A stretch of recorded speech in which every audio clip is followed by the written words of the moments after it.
This quick guide will teach you how to track a CIBC Global Money Transfer. Whether you're sending money to family or paying for services abroad, knowing how to track your transfer can give you peace of mind. Let's dive right in. First, you need to log in to your CIBC online banking account. If you're more of a mobile person, you can also open the CIBC mobile banking app. Both platforms offer the same features, so choose whichever suits your preference. Once you've accessed your account, you'll find yourself at the main menu. This is your starting point for navigating through various banking services offered by CIBC. Now, from the main menu, look for the Global Money Transfer section. This area is specifically designed for handling all your international transfers.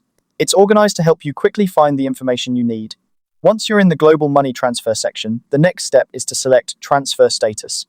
This option will allow you to view both your active and past transfers, making it incredibly easy to keep tabs on your transactions. When you click on Transfer Status, you'll be presented with a list of your money transfers.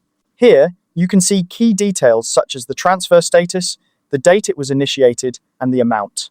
The transfer status will indicate whether your transaction is still in progress, has been completed, or if there is any issue you need to be aware of. Keeping an eye on these details helps ensure that your money reaches its destination safely and on time. And there you have it. That's how you track a CIBC Global Money Transfer. By following these simple steps, you can easily monitor your international transactions, providing you with reassurance and control over your financial activities. Thanks for watching, and don't forget to check back for more helpful guides.